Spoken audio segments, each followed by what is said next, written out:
Welcome, folks. Episode number 3 of the Prog Council. Joining us tonight, we have, the full complement of the normal hosts. We've got Paul Zotter of the Progressive Palaver podcast with us tonight. Paul, welcome. In the center square, we have Jordan Blum of Loudwire and the Prog Magazine and Sonic Perspectives and, hey, even a bit of What Culture from time to time. Jordan, welcome. Thanks. Great to be back. Both of you here together at the same time this time, which was always the plan.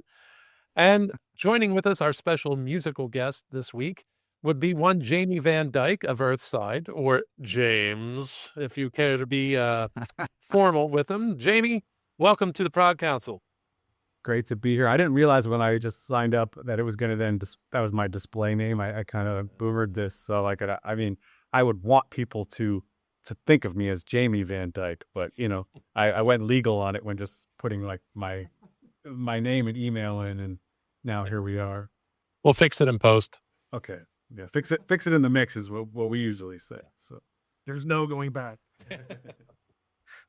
All right. So folks, tonight we're going to be talking about kind of a multifaceted topic. The idea of what is progressive rock. Last month, we talked a lot about gatekeeping in the progressive rock world among the fans and what bands they let in, what ones they don't, and yada, yada. But we didn't talk about the criteria for what defines prog.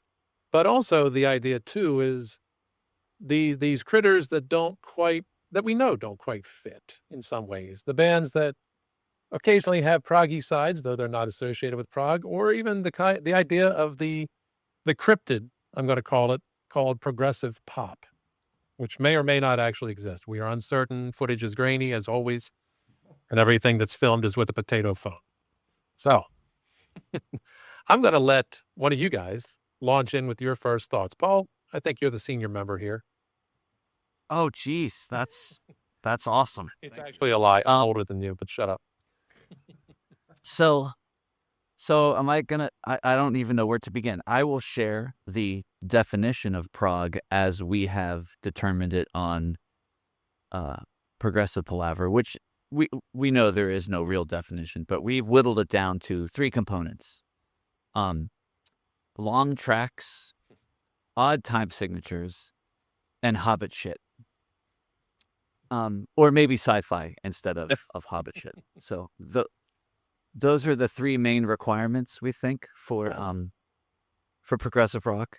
Although I will say that we do debate frequently on what is prog and what isn't, but I want to just go on record at the very beginning as saying is that prog pop is a thing. It is indeed a thing. Yeah. Okay. We have one vote. There are a few bands, or at least one major band I can think of that is kind of the textbook dictionary example of prog pop, I think. I don't know if we're there yet, but I definitely think it is. Hold on to it, Jordan. We're at minute 3 or 4 of the podcast. You gotta, get the view time up. So you got the answers. I'm not the podcaster here, but I believe you want to get people sticking around for longer. So tease it, and now don't give it to them. Everyone's on the edge of their seat to see what I'm going to say. I'm sure the crew's to the edge of the seat. Okay. Well, that's why you're here, Jamie. You're the clickbait. Yeah. I don't know how this just. Well, we're going to go clockwise, I guess, from what I'm seeing. So, Jamie, add, subtract, nuance. Paul's response is definition of prog. In your mind, what makes prog rock? Well, I'm going to jump in first to just say, I believe I've helped bring this podcast together because I don't know if Dave or Jordan would have known each other existed if not for me being like, wait, you guys are both super active in the Philly Prog Facebook group. I just moved to Philly. You guys Dave interviewed me and Jordan reviewed our album at very similar times. I'm like, I just assumed y'all were besties already. So then I was like, all right, well then let's just make this formally happen. And then we got to all get humbled at a game of metal quizzo, or people outside of Philly would know, metal trivia, where it was very decidedly not prog pop, but maybe it didn't serve us well. As far as definition of prog, I mean, I think for me, it's within Earthside, we kind of talk about it as almost 2 different, a split. where there's things that are prog that have the prog sound, and then there's things that are progressive as like an adjective. And I think they used to be one and the same early on, but then because the early prog bands established sort of a sound in the tradition, what it meant to be prog, then you get newer generations of bands that kind of are the evolution of that sound. And then you get also newer bands that are like the same way that those bands sort of were treading new ground. There's new bands that come along that weren't necessarily influenced directly by Rush, Genesis, King Crimson, Pink Floyd, etc., but came to a progressive sound through their own kind of unique blend of influences and musicianship, and where maybe they don't sound as, they probably will get marketed as prog, but they're not necessarily going to have those markers as much and will be progressive in their own nuanced way. Very nice. All right. And the writer among us, Jordan. I imagine you have a well-written, multi-paragraph description. Yes. That gets me hate on the internet like everything else I do. But Perhaps a list of 11 Yeah. qualities. yeah.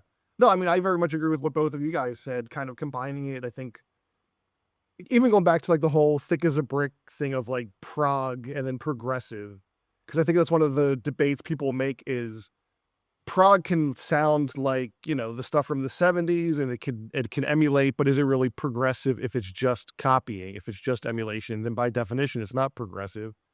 So yeah, I would agree with what Paul said of like tricky time signatures, fantastical songwriting, quirkiness, interesting timbres. Really, to me, it's kind of there's a level of complexity, I think, and exploration that you don't typically see in more standard forms of like rock and metal. But I think prog could also be a larger umbrella term for other things. So when I write a lot of these lists for Loudwire of like the best prog whatevers, I always put a stipulation saying I'm including tech death metal, I'm including symphonic metal, I'm including post rock, I'm including these other things because I don't want to get boiled down into semantics of like, oh, Nightwish isn't progressive, Symphony X isn't progressive, they're symphonic metal. It's like, who cares? It's like, am I wrong? Like, it's progressive. Let's not split hairs. So I think prog is kind of like an umbrella term to encompass other things that just go outside of the boundaries of a standard rock or metal classic kind of construction. That makes any sense? Yeah. I think you guys did a good job of hitting pretty much all the points I would label as far as prog. Again, the complex, unusual compositional approaches, the odd time signatures, the unusual song structures, the devil-may-care approach to standard melody compositions, sometimes, even dipping into atonal stuff.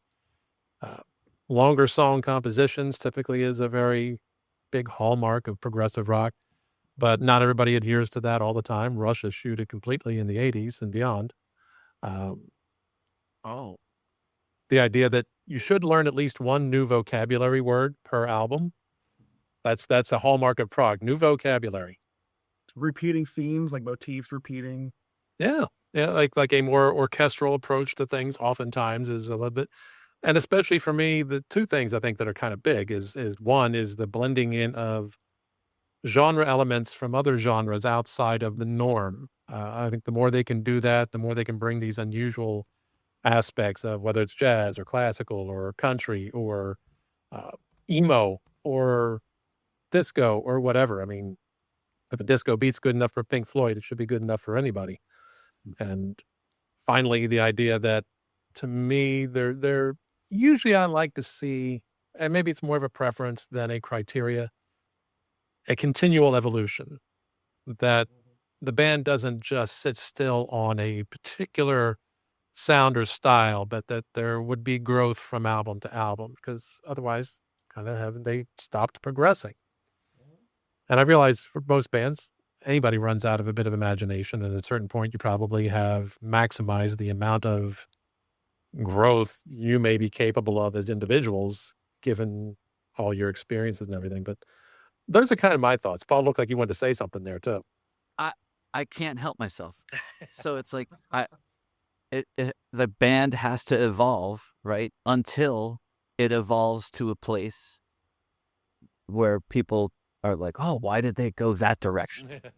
And then people just start casting off entire albums. And you mentioned Rush. Yeah. I forget exactly what you said about the 80s part of that, and to me they are in my list of prog pop of folks, right? Because I think in the so-called keyboard era or synth era of Rush, that they were really evolving to that place where many prog bands were, whether purposely or not, were trying to take advantage of their presence and gravitas in the industry, but specifically trying to become a little bit more accessible. And I think Rush is a great example of a band that just kind of naturally went that way. They weren't necessarily trying to make themselves more accessible to the commoners, if you will, but they just became much more refined in their delivery of their music, and they became more of songsmiths, if you will.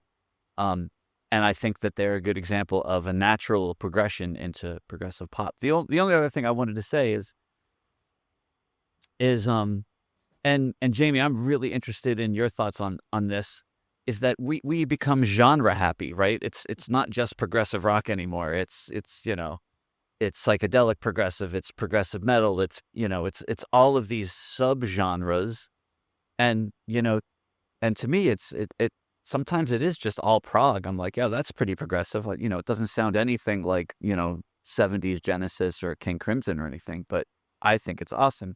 And Jamie, I'm curious, because I don't know if you get pushed into subgenres and multiple genres with Earthside, but I'm very, very curious about that aspect of your world. Yeah, and I think, like, for instance, Jordan on the journalist side, whether it's his own idea or somebody asking him to do it, I think a lot of times it's probably the latter, like, hey, we need a list of 11 best prog metal albums the last 3 years. And it's like, okay, well, now I have to define what even counts by the... And so I think when you get into those sort of end of year lists, or when there's like retrospectives, then you have to kind of set the guardrails of what counts. I remember in the 2000s, there was this time, like probably late second half of the 2000s, the aughts, as it were, there was this period where it wasn't considered metal unless it was all screaming. If there was clean singing at all, or at least more than like 5%, it wasn't metal. And I remember that used to drive me crazy. I'm so happy that we've progressed past that. Thank goodness. No pun intended. Right. Well, every time somebody says the word progress, I'm going to add a bell to the Hit shot. Screamer all loud like Bewing. little counter in the bottom. Hit pause. Let's all just like get our drinks ready so we can make it a drinking game. But yeah, I mean, yeah, for Earthside, it's... I don't know if we've been like genre classified in ways that we didn't love. I mean, because I think most of the time we're gonna get lumped in as progressive metal. Sometimes somebody might say progressive rock, but they're gonna then emphasize that we're heavy. People will talk about our post-rock elements. We kind of branded ourselves as cinematic rock, and then as soon as we did that, we noticed a lot of our peers started using the word cinematic too. So we feel like we started that. We don't know if we did, but it became much more common right after we started calling ourselves cinematic rock. So, I mean, I think part of it is ultimately you just want kind of people to see you on some level the way you see yourselves. And I think we get more frustrated if somebody compares us to a band that we just feel like isn't at all the same vibe as us. Then I don't think we've been really genre classified in a way that felt like if somebody did get us. But yeah, if somebody compares us to a band where like the mood and the emotional frame of it is just very different, I think that's probably the thing that would stick in our craw the most, and has. With age, we've softened on it a bit, but yeah. Well, I think like I think immediately when you define something as progressive metal, I think people immediately go to Dream Theater as like the foundation, and for good reason. You know, they for all intents and purposes they started that full like merger. But to me, it's all like progressive. To be progressive in that sense, I think it's almost like a progressive metal band has to do something more than just copy Dream Theater. Like nothing against Dream Theater, but if you're just doing Dream Theater, you're not progressive. You're just doing Dream Theater. I think you guys, for example, like there's a heavy kind of atmospheric Right. element too to a lot of like the bridges in between the chaos. There's a lot of like ambience. There's a lot of like calmer moments that a lot of progressive metal bands, I think, don't do because they don't want to do the dynamics. They just want to show you how quickly they can play, and you got to have more than that. And to your point, like the label progressive metal does set the expectation for, if you've never heard a band and you see the label progressive metal, I think a thought is, okay, is this going to be like a Dream Theater-esque band? I mean, that's maybe not the only thought, but it's one of the few that's going to pop up. And like, for instance, for us, like we're progressive metal. When we play a show, you know, there's 20 people in the audience who could shred better than I can. I mean, I don't have virtuosic guitar technical ability. So if somebody goes to see us thinking that they're getting the next Dream Theater, you know, they're from the virtuosity standpoint of guitar performance, they're going to be disappointed because that's, you know, I definitely approach the guitar more like someone like Steven Wilson, where it's about the songwriting and about the emotion and the atmosphere. Maybe not because of just by preference, but because I have short, stubby fingers and I'm, as I like to say, I'm brain smart, body dumb. So, you know, I'm not the most coordinated fella in the world, but I can compose a mean song, as it were. Yeah. So that's interesting. It actually brings up a couple of things that crossed my mind. Number one, I noticed that among the four of us, none of us mentioned what I find is typically a criteria for prog that is associated with the genre, which is the idea of the virtuoso musician. And I can recall that coming up in probably maybe that Philly Prog or one of those Facebook things where somebody basically wanted to make that a required criteria for prog, that virtuoso musicianship was an absolute requirement. I thought that's interesting because, well, you just excluded, you know, like I think they even specifically said classically trained. I'm going, well, you just excluded Stephen Wilson, Neil Morse, who else? I had the whole list in my head because I looked the stuff up, and I'm like, but David Gilmour, I think, you know, like you just excluded some of the giants of the genre by insisting they be classically trained musicians and virtuosos. I'm like, some of those guys may be virtuosos, but they're not necessarily classically trained. And that's a different thing. And that's where I feel like Dream Theater, in and of themselves, by their very existence and as one of the defining bands of something like prog metal, maybe almost becomes a little bit exclusionary as far as other bands are concerned. Yeah, with that I don't that feel whole like band is everyone in that band is a virtuoso at their instrument. So it's not just Yeah. presence of virtuosity. It's if anyone in your band isn't a virtuoso, you know, and they can't survive the prog zombie apocalypse. That member needs to be outed.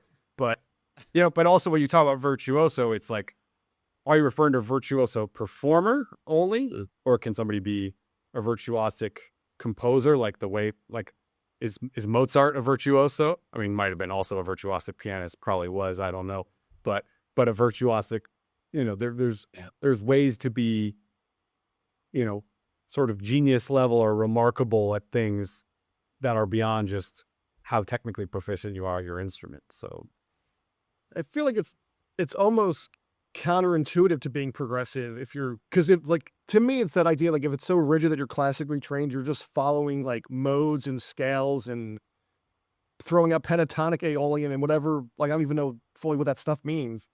To me, it's almost like you're narrowing your scope because you're just following set like patterns. Like you're not going outside the box. So I think it's much more progressive to be half as like good of a musician, but you're doing some innovative stuff that like you're doing something weird and different with it. And you're progressing the art form. You're progressing the genre. Yeah.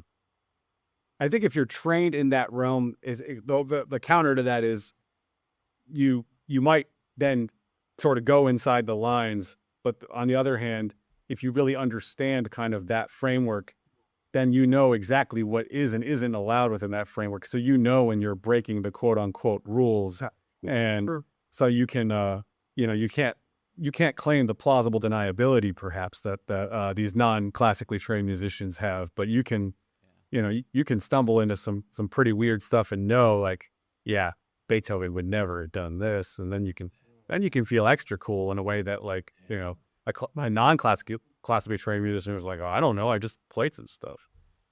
Breaking the rules, man. Flip it, punk. And yeah, to me, I think that it's, I can't even, I don't even want to talk about the classically trained stuff. That just sounds like, silliness to me. That's making that a qualification. But like the virtuosity parts of prog, there are, parts of my favorite bands where I just kind of feel like it's just, the songs are long and it's just a wank fest, and I'm happy to share that I'm not a huge fan of all of Tales from Topographic Oceans from Yes, right? Like there's parts like they, on one of their tours, they did like a medley kind of, they put the whole 4 pieces into like a 15 minutes, and I thought that was genius because some of that album is just like, guys, right? Like there were plenty of razor blades left to chop up the rest of that song, right? And there are some magical parts to it. Here's the thing though about prog metal for me. Like I that's one of the genres that I always think is funny because like I grew up on Iron Maiden and Dio and Ozzy. And like I just like, to me it was such like Iron Maiden is prog, through and through. And to me it was a very natural thing to go from like those 3 guys and just like all of a sudden I'm like, ooh, this band Yes is pretty cool, and this band Genesis is pretty cool, and it was a natural progression for me to go from one to the other, because yes, one was more metal and one was less hard rock, but to me they are very, very similar. And I think Iron Maiden is maybe, I mean, my timing is probably off, but they are one of the original prog bands in my mind. I've heard that opinion elsewhere. At least. I have heard that one elsewhere. That's an interesting showing point. My age though. Yeah, but that's Dave and I used to show up in middle school with our Killers t-shirts on. Yeah. For the Well, one of the things you said, Paul, is about like the fantastical songwriting, and like a lot of Iron Maiden stuff is literary based, or like based on movies. I mean, even Black Sabbath's name is from like a movie, and so that says Iron Maiden were doing like the prog songwriting and lyricism as much as any of these other bands. I guess it falls under the hobbit shit category of not that it's specifically hobbit shit, but it has sort of some nerd culture kind of stuff in it that's a little bit fantastical. And then you add like triple guitar attack with all these like stacked guitar harmonies. And I think whether they're progressive or not, I think there is a huge swath of progressive metal bands that I'm sure are influenced by Iron Maiden. So it's like, yeah. Hell, I would argue that if they hadn't gone so strongly with that devil worshipping looking advertising and themes, I think Iron Maiden could have been at least 12 to 13% bigger than they were. Eddie? Nah. Yeah. They scared all the innocent kids away. Oh my God, it's Satan. It's satanic. Oh God, we're going to be possessed if we listen to it while we play with our Ouija boards. but are they cooler now because they had that? Like, do they in the 2020s, do they have more relevance because they had that back then and they get to be kind of pioneers of that? Well, they're one of the greats of all time. And you're right. I think they were, in many ways, an overlooked prog band. Maybe in some ways, dare I say it, during the 80s, maybe a little truer to prog than the bands that were considered prog. Well, I propose Metallica as prog, or at least proggy at times. I mean, some of their intros are really beautifully composed, like the acoustic arrangements of like the intro to Battery, the first solo in Master of Puppets, where there's that harmonized solo. It's really beautiful. I think like when Metallica goes away from thrashy but not full like radio ballad, they have some proggy gears themselves. And I mean, for me, the album S&M is one of the biggest. Like if you combine Metallica's, especially the older compositions, with Michael Kamen orchestration, you get something that's, I feel like, actually progressive metal. And that's in spite of the fact that Lars is probably wouldn't be considered a prog metal drummer by most, but the rest of the band is able to kind of do enough interesting things. In some cases, Lars kind of accidentally does something. Well, like there's people still talk about the timing in Master of Puppets is like something you can't count. It's like just James and Lars just feel it this way. And I mean, that's, I guess, pretty prog if it's something you can't even count time signature wise. It's like unanalyzable. It's an interesting way of looking at it. The song and Justice for All, I think, is progressive. Yeah. Yeah. I think that album might be their most progressive album, other than the fact that you just can't hear what the bass guitar is doing. But I think, Yes, despite that, and it's also a kind of pretty raw production compared to its two predecessors, and certainly raw compared to the Black Album and what followed. But yeah, I think some of the compositions on the Injustice for All album, I mean, also when you talk about longer songs and just sort of drawing out form, I think there's a lot of that in earlier Metallica songs. A lot of epic compositions. but I'm with you. I could argue that it's hard to call any band prog if Lars is their drummer. That's definitely the weak link there. Or we're just not progressive enough to understand what, because he his view of the bar lines and tempos is, we just don't get it. He was playing 4D chess. Yeah. I think James would say so, because the way James Hetfield talks about Lars Ulrich, it's like the amount that he admires him. It's like there is some genius there that just the rest of us don't get. We're living in Lars's world already. So we get this definition of prog, and then we start to fiddle around with, all right, well, does it mean what we think it means? I think it does. I think we described it pretty well. Does it include the bands that we think are normally included in prog sufficiently? Are there bands we are accidentally excluding by that definition that are normally considered prog rock? Ooh. And I think a massive one that doesn't get called prog rock, but maybe it's just because they became so big in alternative music before prog could grab a hold of them, would be a band like Radiohead. I mean, they do so many progressive things. And they would check so many of the boxes we talk about. Maybe not the Hobbit shit stuff, but Tom York kind of looks like a Hobbit, so there you go. And I think that's a band that, by the progressive definition, I would say is probably more progressive than most prog bands. Yeah. Interesting. Yeah, they get classified a lot as like art rock. But I would argue that the art part of art rock is the progressive part, just not in a virtuosic, Genesis, tricky shit way, but like you're elevating rock to be art. To me, that is the progressive part, like exactly what you said. Right. Yeah. A band like Anathema too is kind of the same. Like they never get tricky, they never get long, they never do the Hobbit stuff, but they're considered progressive, but they're like art rock. Yeah. And is art rock prog pop? Because I thought, Jamie, you were going to say Tears for Fears, although I think they're widely considered progressive by progressive rock fans. But they just, hit the mainstream in the 80s, and it was like, oh, they're just another 80s pop band. And then, like, all of a sudden you start listening and you're like, wait a second. They've got a lot going on here. Well, every one of us, it's going to be a theme in this podcast probably, that we all show our age. So I show my age by being ignorant of things that were before I was a handful of years old. So, like, I mean, I know a few Tears for Fears radio hits, but, like my suggestions of some bands that are prog pop or prog have progisms without being labeled as such is going to be so skewed 1990 and later that, but at least, it helps balance it out, because I mean, I don't know if you guys heard a band that came out after 1990? Wow. Well, cool.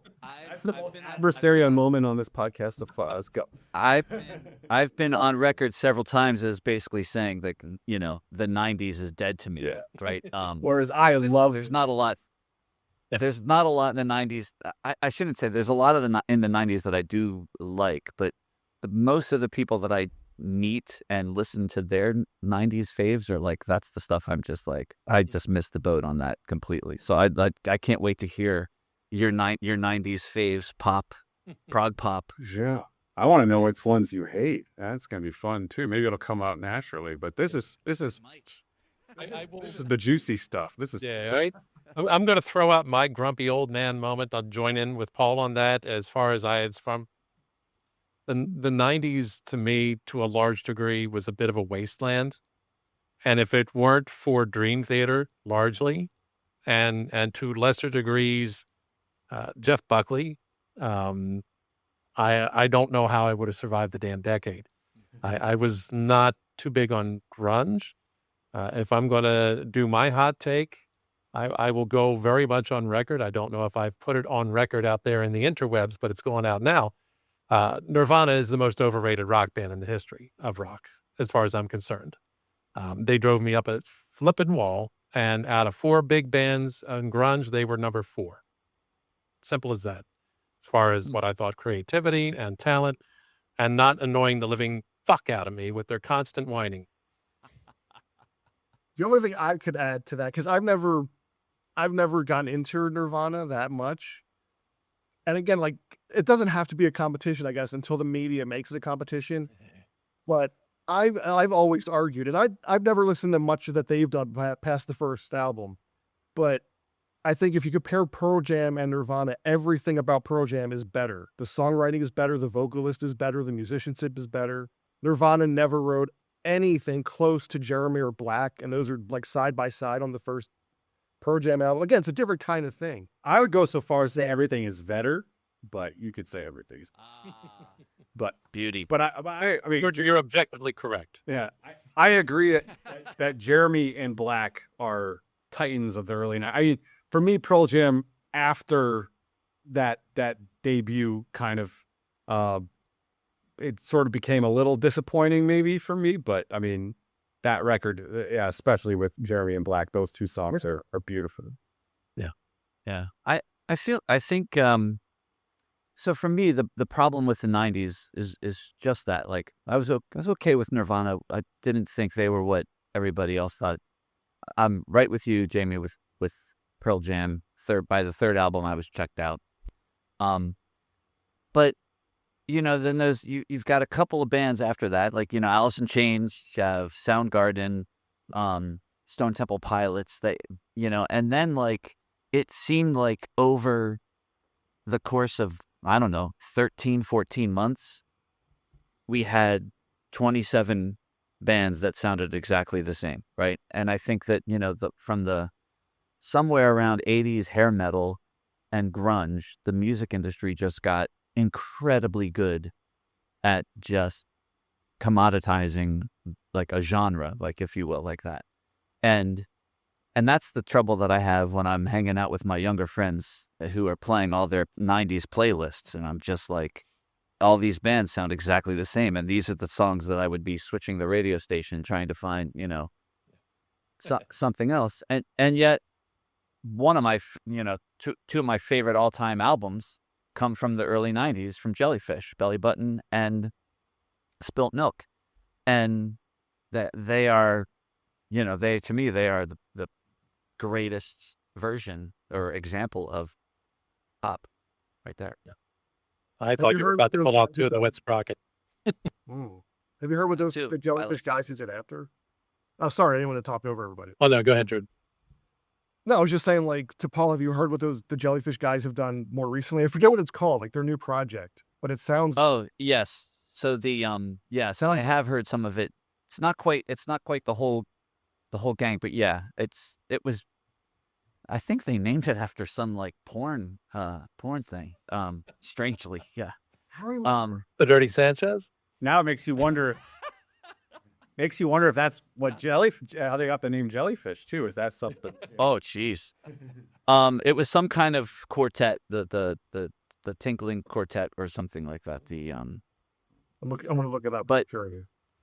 yeah, and it was good and it was interesting, but nowhere near, you know. I mean, it's just one of those, you know, bands come together, they put a couple albums together, and it's just like so special, yeah.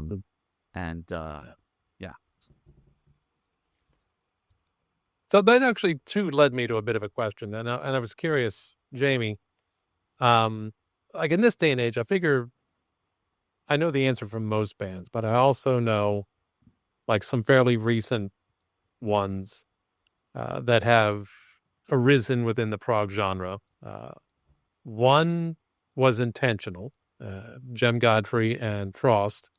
I mentioned this last month, but he's a pop music producer who at some point said, I want to make a prog album. I want to start making prog albums. So Frost starts putting out these almost all universally critically acclaimed albums. So Inside Out dumps them. Yeah, that makes sense. Sorry, digression. And then you have the Accidental Tourist, Jason Bieler and the Baron von Bielski Orchestra, who, you know, like here's the guy that wrote Love Is on the Way with Saigon Kick and, you know, one of the last bastions of hair metal, although I'm not sure Saigon Kick fits that. And he does this wild, varied, crazy album. And next thing you know, he is suddenly embraced by the prog community. And he's like, I don't know how I got here, but cool. How intentional was it for you guys in Earthside to head towards a progressive style? So I think before we were Earthside, 3 out of the 4 of us played together in a band that was probably even more like pigeonholable as prog. But as far as how we got there, like in high school, we were a band called Bushwhack, and a couple prog sites covered us back in the 2000s. Also sounds like a porn act, but go ahead. Yeah. Well, we had to, you know, take after those jellyfish guys. But yeah, before like we really got started as Bushwhack, I think it became like I had never heard really Tree Theater or Porcupine Tree until I was pretty well into high school, and we were already starting to write and play together. But I think we already had some proggy elements in that we were attracted to more epic sounding things. I think probably because our keyboardist Frank and I were classically trained, but not classically trained as far as like everything is rigidly, you know, exactly like that. But, you know, the exposure to Mozart, Beethoven pieces as kids, being around sort of symphonic music outside of the popular music realm, and then mixing that with growing up in the 90s with not grunge, but post-grunge, because we were young enough where, you know, I heard a band like Nirvana and I thought it sounded like similar to the things I was hearing on the radio 6 years later, but I heard those things first and then heard Nirvana, and I was like, well, what's the big deal? Everybody's doing that. But, you know, so my judgment on Nirvana is probably not fair because I can never experience what it would be like in 1991 to hear them for the first time, not having heard the zillion, you know, post-grunge and late 90s alt-rock bands that came out after that. But, you know, like we were Linkin Park kids, but you take some of those kind of like late 90s, early 2000s new metalisms and combine it with, you know, also growing up with some, you know, Metallica, and then hearing the Metallica album with orchestra, and then just gaining sophistication from studying more music and playing more music together.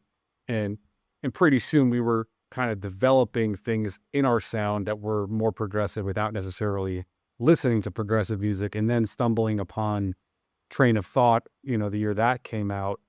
It was very easy for us to then latch on to, because it was, other than that we couldn't shred like they did, but in terms of the overall sound and vibe, there was enough mood wise and in like sort of scope and scale for what we were aiming for that I think we found a home in progressive music pretty organically at that point. Fascinating in that way, because I'm always, some people end up where they end up because I guess that's where they end up. Their influences led them there. Sometimes they consciously go, I want to be this kind of band. And that's where that leads them, I guess. Yeah, I mean, I think by that time, like the year after discovering Porcupine Tree, I think there were some conscious like choices to be like, yeah, it'd be cool if we were inhabiting the same space as them in the music industry. But as far as how we got to the point where we're making that conscious choice was less conscious, as far as just the amalgamation of all the music that had influenced us up until that point. That was sort of the natural, where we came out with that timing of now we're late high school, it's 2005, and Deadwing just came out and Ghost Reveries just came out, and yeah, voila, here we are. We've arrived. I love doing the mash set. Nice. Yeah. I was born in 87, so I guess 20 years after Steven Wilson's Shit. born in 67. Oh, good. Yeah. You and my high school diploma are the same age. Oh, right on. And now I know that I'm the youngest person here. But Wow. With only like some months. we'll have to see which of us has younger taste in music, Jordan, because while you might be younger than me, you might know more things from the archives that I have. Well, I guess I could have the oldest taste in music of all of us if I'm like, yeah, well, do you guys know the Beethoven String Quartet Opus 131? Didn't think so. Oh, the key of C sharp line. Yeah, boy. Yeah. 1830s. I think it was 1830s. Could be 1820s. Beethoven in the house. Yeah. When we were just coming up, before we were Earthside, in our bushwhack days, we were on some like military online radio station, and somebody in like the chat called us Beethoven on steroids, but they spelled it Beethoven, Baytovan. So I don't know how qualified they were to say that, but Yeah. nonetheless, it stuck. Yeah, Beethoven on steroids. We were going. I'm surprised that hasn't shown up somewhere as a hip hop artist name. Beethoven on steroids or Beethoven. Yeah. Yeah. All right, now I'm going to hear Bushwhack. There's an album from Bushwhack on Spotify, and then there's an EP we did after that where our drummer Ben, still drummer Earthside, was actually the singer. We did not put that on Spotify, but you can find it on YouTube. Yeah. I would say the Bushwhack album was more like prog metal, but when we were talking about prog versus progressive, I think there was a little bit more that was emulating the prog of that time, as opposed to kind of progressing. But it was progressing for us because it was new challenges that we had never written music quite of that. It was a new experience for us to experiment with different genres, even if it was doing it in ways that I think were similar to some other bands of that time. And then the EP we released was kind of us still being a prog band, but kind of trying to go late 2000s radio rock at the same time, and then also trying to go like late 2000s metal, no clean singing, but a little bit of clean singing. Kind of, we were having an identity crisis, and then out of that identity crisis was then when we kind of stumbled on what made Earthside. So we had to really implode creatively to then hit a little bit of a rock bottom where people were not very complimentary of that EP for the most part. Oof. And then, it I think really pushed us to write the music that then people did end up liking and then we ended up being much more proud of as far as where we went with Earthside. Nice. But it's interesting. We kind of very naturally drifted in a direction. This is, I think, one to throw out to everybody is we talked a little bit about 80s, not necessarily prog, but proggy bands. And then we started talking about the 90s.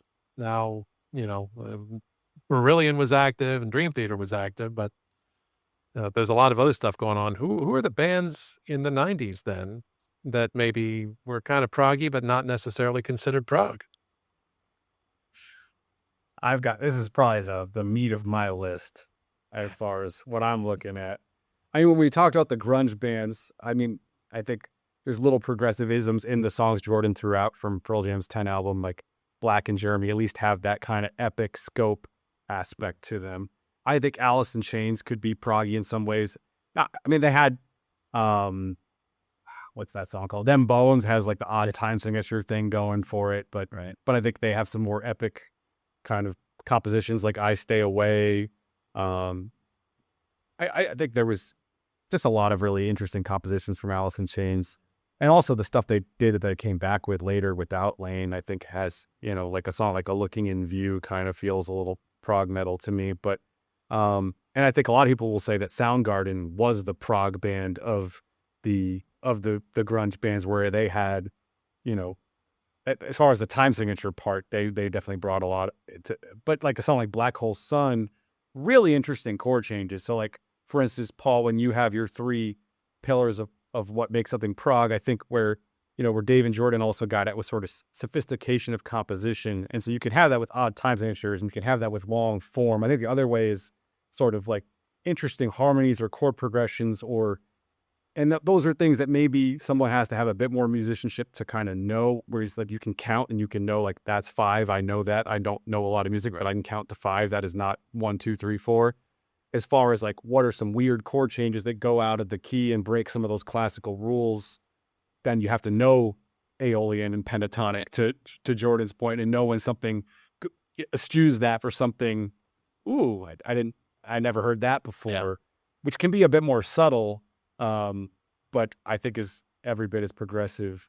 So, I mean, a band that I think also, when they came out, we talk about those, like the Attack of the Clones of like 27 grunge bands that all came out sounding like those big 4 right after that.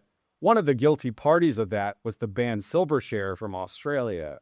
And they were like 16, 17 years old. So it was impressive that this high school kid singer could sound like Kurt Cobain, and their songs sounded like Australian Nirvana. So like it made sense that it was big, but he was so young that was just what he did then. What they went on to do a few albums later was very proggy. It's just like, I mean, it was nowhere near as big, but Silverchair by 99 on their 3rd album, and especially early 2000s on their 4th album. So Neon Ballroom in 99 and then Diorama in 2002, like super proggy stuff that therefore made it so they were nowhere near as much a fit for the radio anymore. But it was funny that probably one of the most guilty parties of the phenomenon you're talking about then went on to be, and then in the 2010s he like did like soul R&B pop, like he just, whatever you think you got Daniel Johns boxed into something, he's like, yep, nope, not doing that now. I love that you brought up Silverchair, because yes, my introduction to them was like their performance on Saturday Night Live when they first broke, and my reaction was exactly what you would have thought. I was like, ugh, another one, and then like years later, I'm like at somebody's house and they're playing just this righteous stuff, and I was like, damn, what is this? And they're like, oh, it's Silverchair. I was like, no way. I was like, no friggin' way. So you know what I'm talking about. Yeah, they became incredible. They're a really underrated band when they got good, and they were a really overrated band when they came out.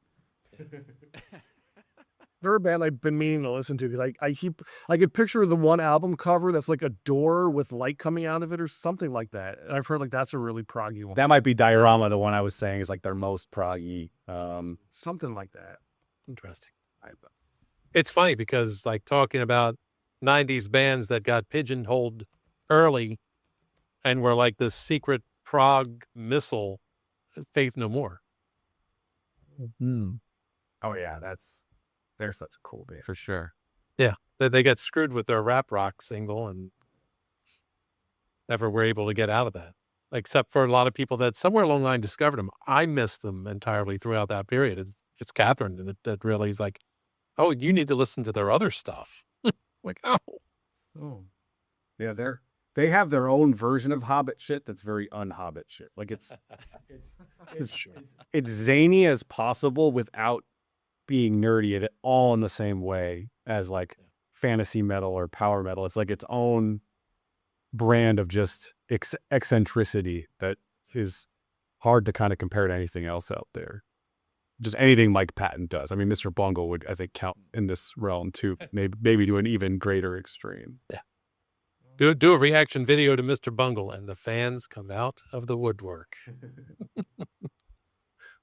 But Jordan, what about you? What do you pull out of the 90s that was your prog? I mean, I'm not, because like full disclosure, I was discovering, well, this was, I guess, like a little bit into the early 2000s when I was really getting into prog stuff. So I kind of like turned my nose at a lot of popular music, even though I really like Gorillaz, and I still like Gorillaz. The one band that pops into my head though is Jane's Addiction. Yeah. Like Ritual de los Habituals is like Yeah. like, I mean, Zeppelin, literally hobbit shit sometimes, but you get into songs like Kashmir, Stairway, and especially Achilles' Last Stand is Led Zeppelin doing Yes, basically. Not like, so I think Jane's Addiction very much blurred that line of like rock or like not even really grunge, I guess, but getting more proggy than even some of these other bands, but also like psychedelic, a little like funky, I guess, or R&B, and just again merging genres in a way where it's almost like unclassifiable. I'm trying to think of other ones. Again, I wasn't really following a lot of, well, again, like I don't think of bands so much, but I used to be on years ago, I was on the New Year's Prog show. I don't know if that's still around, but I had like a segment of like prog by bands that are not prog. And I will always say that the song Tragic Kingdom by No Doubt is a progressive rock song. My list, I was like, if you don't have any more 90s, the next thing I was going to say on my list is No Doubt. No Doubt is Wow.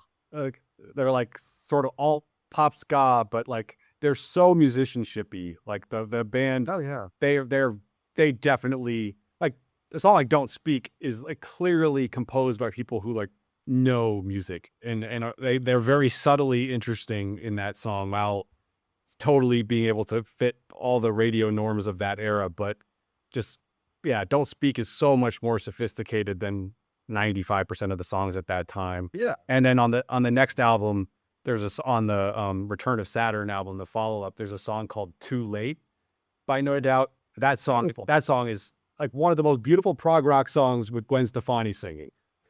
Yeah. And then it comes back at the end with like the orchestrational Dakota of the album. But even like Sunday Morning is kind of proggy the way it like changes. And even like the opening of Return to Saturn, Ex-Girlfriend, I think there's 4 parts to it. There's 4 like movements, or like there's 3 or 4 at least. And not to mention, like I adore Tragic Kingdom and Return to Saturn, and even the earlier stuff. And then with Rocksteady, they don't exist to me anymore. I forget to talk about that. But like Gwen Stefani's vocal layering, like the high pitched, like interlocking vocals is so underrated for them. I think they're such a better band than I think a lot of people give them credit for, especially those 2 albums. Yeah, and like they can switch it on or off like on a dime, as far as like whether this is gonna be something sophisticated musically versus we're just gonna pop out with our, I don't know what it's gonna rhyme with pop out, but it could be dangerous. I'm not gonna pursue it. But yeah, no doubt. Like on my list of 90s, I still have a few more, and No Doubt was the next one I was gonna say. I was like, no. And in that same era, and also a woman singer to get more gender representation, I think Fiona Apple deserves a mention as far as like more like the jazzy side of like some of her chord progressions on the piano, just really interesting chord changes.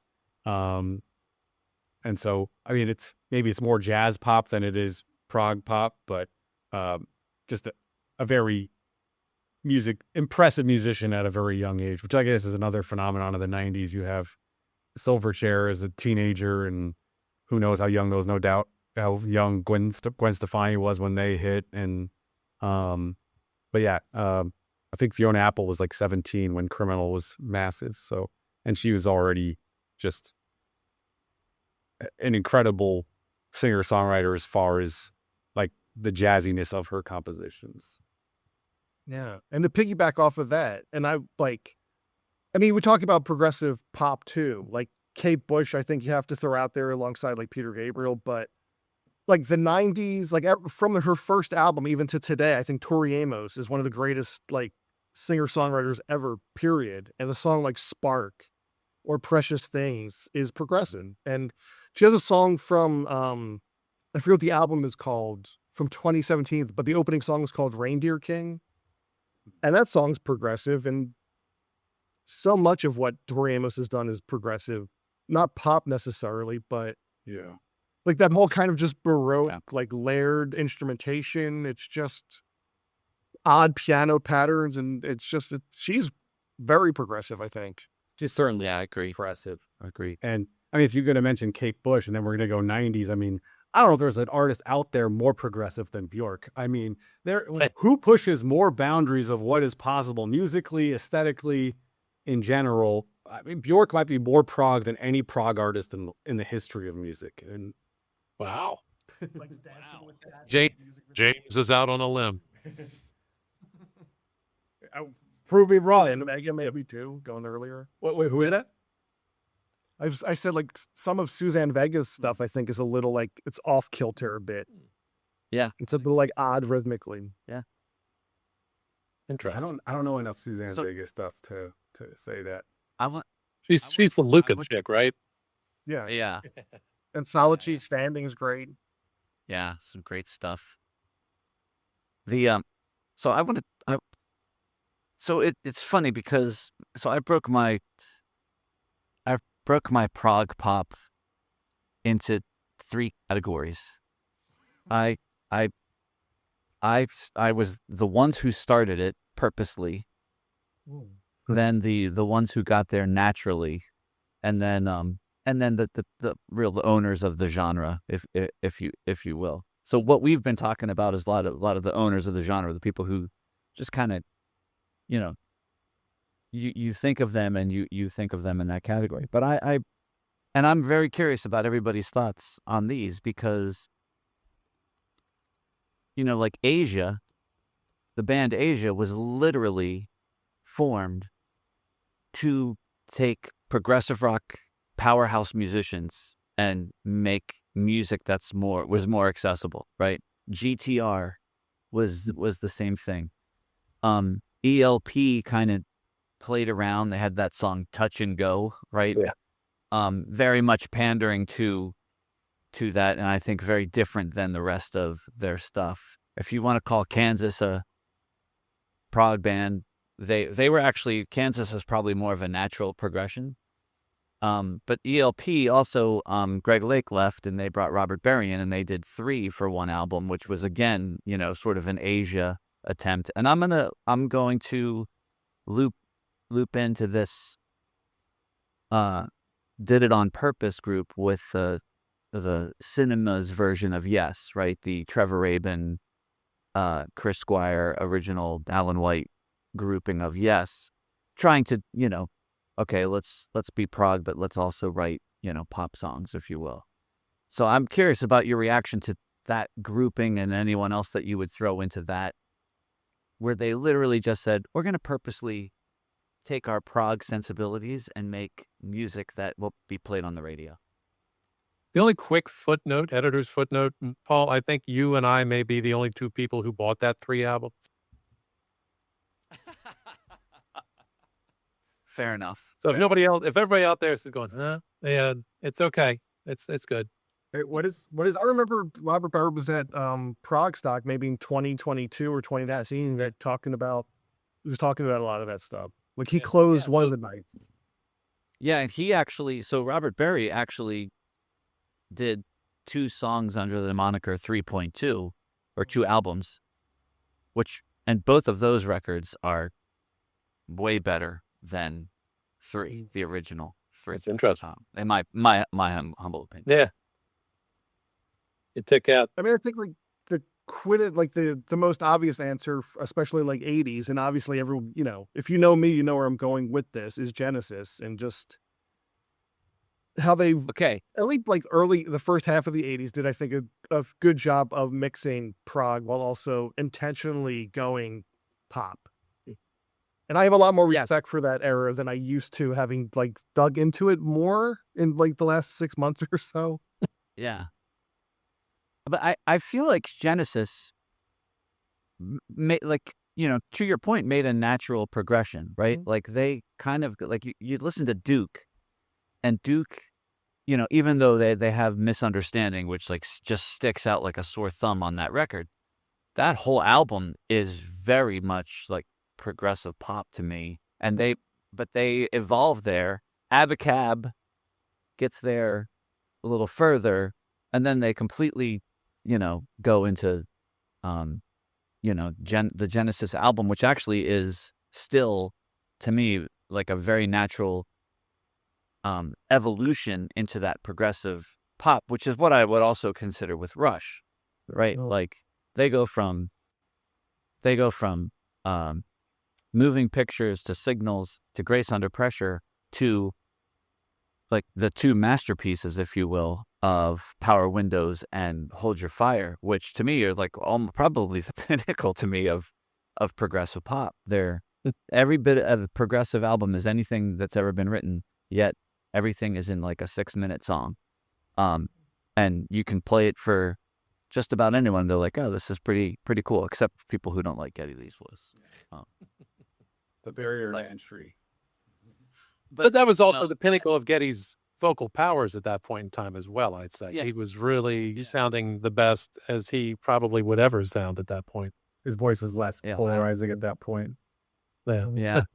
Although, but and the thing that what I'm trying to get at is the difference between those bands naturally getting there and a band like Asia, where they were like, hey, you 4 prog guys should get together and write some songs that we can put on the radio, right?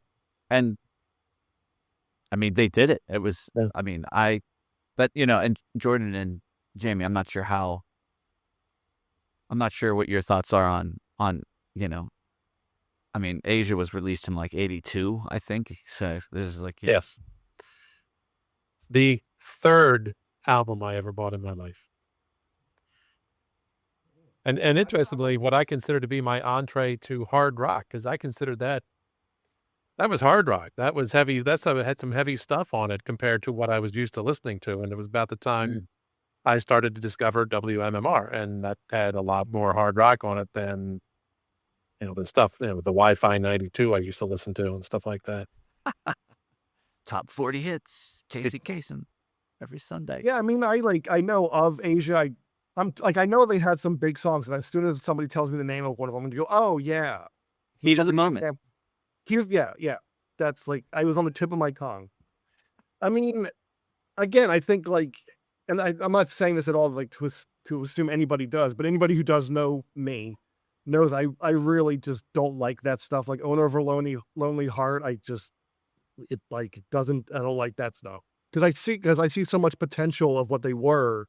And it just almost makes me cringe of what they kind of became. I know that sounds very like elitist, but that's just me. So maybe I just need to hear like the deeper cuts. Maybe you also hear it as a bit more calculated, again, some of these other bands you talk about a more natural progression, and maybe like Owner of a Lonely Heart, maybe you hear it as like, this is a band that feels like they have enough musicianship to know how to write a hit. So they just decided to write a hit, but it maybe didn't feel as authentic as maybe some of these other bands doing something that was just more naturally prog pop, especially when like that major chord comes in at the hot and it happens like 5 times in the song. So it's like the first time it's a surprise. The next 4 is like, you already did this move, guys. Yeah, I feel a little like perfunctory. I mean, like Jethro Tull kind of by the time you get to Under Wraps, which I think the song Under Wraps is a good song if you remove all the 80s just like mechanical awkwardness of it. But I like going back to kind of the whole, I'm maybe going off topic a bit, but when I was saying initially, like the textbook example of a pop prog band, I think of Supertramp. Not so much like my opinion, but just I think that's like the band that people mention of prog pop.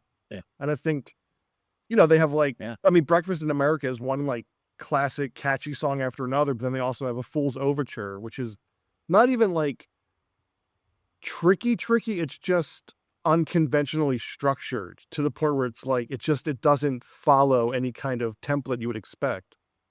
So that's what I immediately think of when somebody says like progressive pop. I think of Supertramp as just like people's answer to that. Yes, I think that's an awesome example, and I don't think there's any like progression into that. It's like that's who they literally are, like as a band, right? Yeah, that's cool. Well, interesting to note, and this is an exercise again on my list of I don't know how many 100 albums. I got to listen to that someday. But it's first 2 albums of Supertramp apparently were them trying to be a full-blown prog band, and apparently they failed fairly miserably. and then somewhere along the line started writing more accessible tunes, and they gradually grew into that huge hit-making band that was present for Breakfast in America. My first album. I always had a prog bent, and I didn't even know it at that point. I had no idea what the hell prog was, and here I'm buying Supertramp and Asia and REO Speedwagon. I never listened to the early Supertramp, but like again, I have to give him my dad so much credit for all of this because he used to play Crime of the Century a lot, and that whole like the song School is like it's so great, and the song Crime of the Century is it's such a good mixture of accessibility and progressive stuff. Yeah. In the same way that like I think maybe like the quintessential like radio friendly prog song is Carry On Wayward Son. Like that is like a 50-50 mix of like radio friendly rock and prog. Like you can't get a better balance, I think, almost.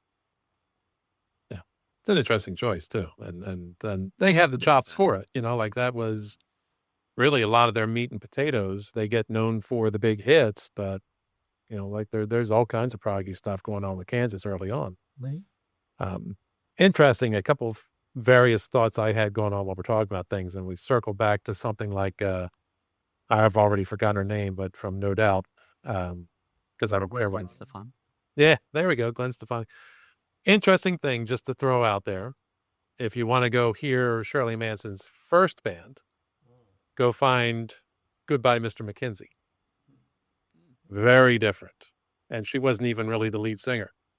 So Look that up. Was it at all proggy or even? they were kind of a proggy-ish kind of alternative kind of thing going on. They were their own thing, Edinburgh band. But I thought about mentioning Garbage for this. I think it's like they have a lot of interesting production because Butch Vig is their drummer and producer, and he was the producer of Nirvana's Nevermind. But as a producer, I think he makes some creative choices within the context of Garbage, probably more so than with Nevermind. But and so I think there's a lot of interesting sounds, but I ultimately didn't put them in my final list of 90s proggy pop bands, but definitely a compelling band. I love Garbage. Yeah. And I did not. I only found that fairly recently too. Like I had this one Goodbye, Mr. McKenzie album, and I really loved the one song on it.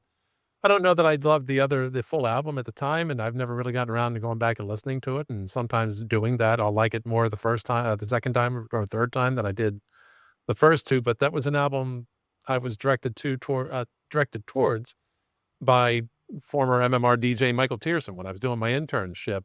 Wow. And he and I were one day sitting. I don't even know why he was there that day. He normally wasn't in that early, but somehow or other, he and I ended up sitting there bitching about the state of music on the radio at that point in time, which I'm sure endeared me to the program director.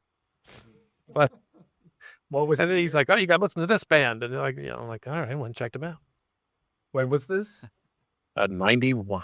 Oh, 91. All right. Well, that's a pretty Yeah. massively transformative year in rock music. So The pre-James era.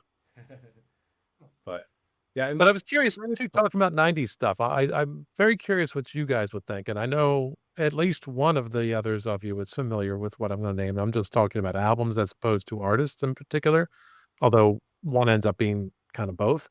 But as I mentioned, Jeff Buckley, where do we think that particular gem of an album sits? Would we put that in prog? What would we consider that?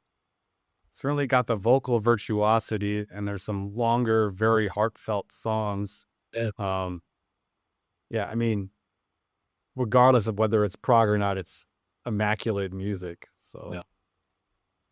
But Yeah. I'm not I plead the fifth. Oh, wow. Oh, Jordan, go listen to Grace, and you will not be sorry. I would call it prog just on the strength of Dream Brother alone. But yeah, for sure. Yeah, I mean, I know he did I know like what everybody knows because I think it was him that did a cover of Hallelujah. Yeah. yeah. and his version of Hallelujah has probably become the most famous version of Hallelujah. Yeah. Yes. I don't know if this is a hot take either, but like I think every cover I've heard of Hallelujah is better than Leonard Cohen's in terms of like Rufus Wainwright's version of it it's like Leonard Cohen wrote it so other people could perform it better. I think. I don't think it's that hot of a take. I think that's probably true of like 90% of Bob Dylan's songs. If someone covered it, they probably did it better, but Bob Dylan gets credit for writing a good song. So you're underestimating if you say 90. Every single song of Bob Dylan's covered by somebody else is better than the Bob Dylan version. Every single one of them. Including coffee houses in middle school. I'm Yes. sure my 10% came for a chance of that. Yes. The fourth grade band did it better. Yeah. But yeah. What does everybody think about? Because I think when you think of, I don't know if we moved on from this topic, tell me to shut up. But what about like the Beach Boys being the first progressive pop? Because like Pet Sounds is certainly Smile. I mean, Smile was like a symphony to God, he called it. Like, but I think Smile is so progressive in terms of just even like, beyond maybe even what the Beatles were doing at that time of just like, it's just like so imaginative. It's so bold. When Paul said he was going to do the originals, I thought he was honestly going to open with the Beach Boys and the Beatles. So there you go, Jordan. You were thinking what I was thinking. Yeah. I think Steven Wilson has said over and over again that Beach Boys, like production wise and like harmonies and all that, is just a massive influence on him. And then, yeah, I think later Beatles stuff would get lumped in there as well. Like a song like I Want You, She's So Heavy. That's a prog metal song in the late 60s right there. Late 60s prog album. Interesting question here. And this is the thing for me, because, I know hearing all the praise heaped on it, at some point I went, oh, okay, maybe I should take some time and go listen to Pet Sounds, because that is like that definitive Beach Boys triumph. And I guess in my mind, I'm wondering if a non-musician, non-producer hears it the same way musicians and producers do, because I remember thinking, okay, this is good. Like I recall a lot of Beach Boys music being good, but I felt like to a degree, the depth of genius attributed to it went over my head. It's funny. I'm going to say that it's very progressive in that when you just sit down and listen to it, you're like, okay, fine, And it's kind of like what Jamie was saying before about Nirvana, right? He heard all these other bands doing that. When he heard Nirvana, he was like, what's the big deal, right? But I think if you treat it like a progressive album and go back and listen to it, 3 or 4 times, then you start to, oh, this is something else. And I had the same experience with the Beatles, where I just was like, yeah, the Beatles, whatever. And then, when I had my Sunday morning newspaper, where I drove a car all around Montgomery County delivering, bundles of newspapers to grocery stores and everywhere else. And I think Michael Tierson may have been doing Ticket to Ride on MMR, which was like 5 hours of the Beatles. Once I totally immersed myself into listening to them, I started to get it. I was like, okay. And it's funny because I don't ever think of the Beatles or like Pet Sounds being prog, but they're like foundational to almost every genre of rock music that comes after them. You listen to John Anderson talk about, we were really into the Beatles and Pet Sounds, and and it's like, there it is. Yeah. So, even something as early as like We Can Work It Out, which Jamie, correct me if I'm wrong, but it goes from major to minor, and then it goes into like a waltz time, and then like for the benefit of Mr. Kite, it's like what is this? And like Strawberry Fields and I'm the Walrus, like that. I Am the Walrus, and again, like I was born in December of '87. It's not like I lived through this. I lived through my dad telling me what this was like to hear for the first time. But even now, like I Am the Walrus, I still think is ahead of its time. It's still beyond other things people are doing now. And we were talking like on Facebook about the Deer Hunter. I think maybe the whole thing, I always say the Deer Hunter is one of the most underrated bands around now. But you don't have modern Deer Hunter without Smile and Pet Sounds, I don't think. Like I can very much hear what Casey's doing. It's like going right back to Brian Wilson, intentionally or not. Yeah, interesting. And I'll admit, I don't know. I was able to talk about Pet Sounds insofar as knowing that Steven Wilson was hugely influenced by it. I have not listened to Pet Sounds, so I can't talk about it on. And with the Beatles, I have holes there because I mean, another thing with my upbringing is my parents didn't listen to a lot of rock music, so they showed me a lot of classical. And then in the late '90s, I got into rock, so it's like my old music before the '90s is actually much more lacking than you'd expect, which makes it so for certain parts of this podcast, I'm just like, oh, it's interesting. I can't add anything to this, but I will engage nonetheless. But yeah, But we'll just make a note. We won't invite you to Beach Boys Quizzo night. Worry. or just give me the heads. Just give me the heads up. I'm great at cramming for tests, so you know. Every answer Jamie will give is it Brian Wilson? Oh, the odd. Oh, is that the Jamie McAdoo's name? Oh, no. I thought it was Bob Wilson. Yeah, right. No, Jamie, though, when you get a chance, just look up Surf's Up, like the original Surf's Up, and then look up Child is Father of the Man, because it's Gentle Giant vocals. It is, which obviously didn't start with Gentle Giant, but Surf's Up is one of the greatest things I've ever heard, period. Wow. Very cool. That's from Pet Sounds? That's from Smile. That's from Smile. Okay. Well, it's with the Smile sessions. One of the artists in the late 60s, early 70s is nowhere near as big in his time, but I think a lot of people really admire now, and is Nick Drake. And I think Nick Drake had some really, maybe it's not prog pop, but it's like prog alt folk in the like depressing, dark alt folk in the late 60s. I don't know if you guys know Nick Drake, but a song like Riverman is just, It's a familiar name. Did he used to hang out with Josh? I had children of the age. Oh, Is there a Josh Drake? There was Drake and Josh. It was a Nickelodeon show. Yeah. Gotcha. Okay. You're between that space there, you know, too old to have heard it and not old enough to have kids to watch it. Yeah. But yeah, if you don't know Nick Drake and a song like Riverman, it's like Alice in Chains acoustic unplugged 25 years before Alice in Chains. wow. I know he was a big influence on Michael Ackerfeld. Nick Drake. No, I don't think I've ever nipped tone. The song Riverman is just like, whoa, this music existed in the late 60s? No. Whoa. I feel like this would have been new and fresh in the early 90s, but the production kind of gives it away as being from that era. But just when I heard that song, that was life-changing for me. So, in the 90s conversation, I would just add two more artists, given this is I feel like if I'm going to quarter the market on a decade, that would be it. I think someone like Seal is somebody worth mentioning as kind of proggy pop. I mean, I don't know how much of his own music he writes, because I know he just sings. I don't think I see him playing the instruments in it, but I think some of those songs are really, like Kiss from a Rose is a very sophisticated, massive pop song. Like there's some really interesting chord changes in that. So it's smart people pop. I would say the same thing in the late 80s about some Sting and the Police stuff. And I think, and I mean, he's also like a master chess player, so it's pretty proven that he's at least a decently smart guy.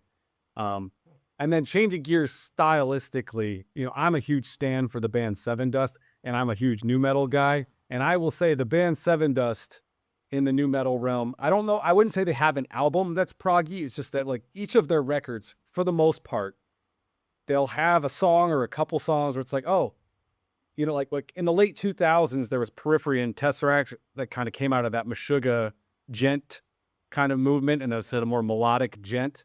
And it's like in the late 90s, you hear Seven Dust, and you're like, this is proto gent 10 years earlier with like a King's X style, like soulful singer.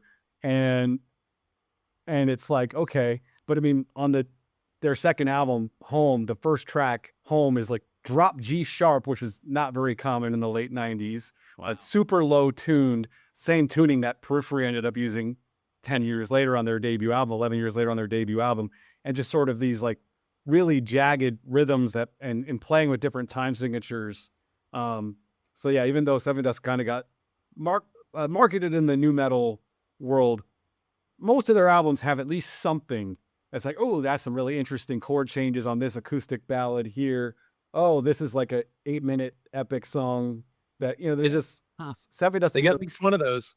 Yeah. So they don't have. I don't know if Seven Dust has any of the Hobbit shit stuff, but they have. No, They have all the other prog markers of maybe hood hobbits, but an interested composition. Oh yeah, go ahead. No, go ahead. Finish what you were. I was gonna say they have all the other markers of like the odd time signatures. Yeah. Virtuosity, as far as like their drummer was really considered one of the best hard rock drummers of the late 90s, early 2000s. And I think a lot of modern drummers are highly influenced by him. And just like the songwriting on the guitarist Clint Lowry and his vocal harmonies, just a lot of real sophisticated stuff. love me some Seven Dust. So Lejean is definitely a great one. I can see why you picked him for one of the tracks on your first album and all that. And he said they are a band that gets around much more than you might think. They seem to be like Bumblefoot. Everywhere you turn over a rock, you will somewhere find Bumblefoot or some connection to Seven Dust. I've heard them described as the band's band, the band that other bands like to stand on the side of the stage and watch and go, wow. I've only ever gotten to see them once because every flipping time they tour, their show lines up with something I can't see. They're coming in And May. They're coming in May, and they got a new album coming out in. Yeah, and I'm going to be in South Carolina. that weekend. Maybe they'll play South Carolina when you're there. Killing me. What were you gonna say, Jordan? Because you had started to. Oh, just Yeah. to piggyback off of the whole like new metal thing, because new metal is one of the most demonized forms of metal. Like people look back on it as like rap metal, and Yeah. I mean I'm not an Yeah, expert it's- at, but I love System of a Down. I think System of a Down are progressives. I like the song BYOB is progressive. Like a lot of what they do is progressive, and I'm like a poser in a sense. Because I knew the singles. I've never listened to the first two Linkin Park albums, which are the Mecca. But one of my favorite albums ever is 1,000 Suns. I think by far that is the best thing they ever did. I think that album is brilliant. And I think it's progressive. It starts and ends with like the same piece. It's got like themes running throughout it. Like I think Linkin Park are another like very underrated band of people who don't really listen to what they're doing. And 1,000 Suns is like a work of art to me. Gotcha. I may have to listen to that someday. I'm not sure. I'm familiar with the stuff on it at the moment, Yeah. but Yeah, no, those I was first still in the only knowing the hits part of the Linkin Park. Yeah. Those first two Linkin Park albums for me back then as a 12, 13-year-old, I mean, yeah, those were, man. And there's some really interesting things on those too, but I think, the criticism of those two albums is a lot of the songs sound really similar to each other, but they had a really nailed sound that they just perfected completely on those two records. And then they dared venture away from it, but I think they found some cool things along the way. that's a whole other topic of the idea of evolution versus fan service in creating albums. But we'll save that for at a later point. But if I get around to listening to that, I'll have to note Catherine will have to not be around because she absolutely, positively, completely, and totally detests Linkin Park as Wow. much as anybody can detest it, but she drives her nuts because MMR is constantly playing them, and every time she turns on the station, oh look, here's Linkin Park again. But not 1,000 Suns. That's No. what I'm saying. You're right. It's a fair point. There you have it, part 1 of episode 3 of the Prog Council. Hope you enjoyed it. What do you think so far? Did we define prog rock correctly? Any criteria we left out, you think? What about this concept of prog pop? Mythical or real? Tell us what you think in the comments. Let us know your thoughts while you're there. If you could, take a moment to subscribe to the channel. We'd love to have more company in this proggy world to come along with us. And hey, if you're feeling generous and would like to support the channel, check out the Bleeding Edge shop for cool merchandise for The Expanse, Bleeding Edge, and of course, the Prog Council. Or, you know what, just buy us a coffee if the spirit moves you so. Also, don't forget to check out Jordan's work on Loudwire and Prog Magazine and all the other stuff he does. Or hey, give a listen to the Progressive Palaver to hear Paul and his pals break down all the prog rock albums. I mean, all the prog rock albums. And then come back for part 2 with Paul, Jordan, Jamie, and me. That'll be out in a couple of days. And we're going to further break down the meaning of prog pop and talk about some of those artists out there who don't necessarily get a lot of props for being as proggy as they are. Until then, hang loose, never fear to deviate from the norm, and as always, keep it proggy.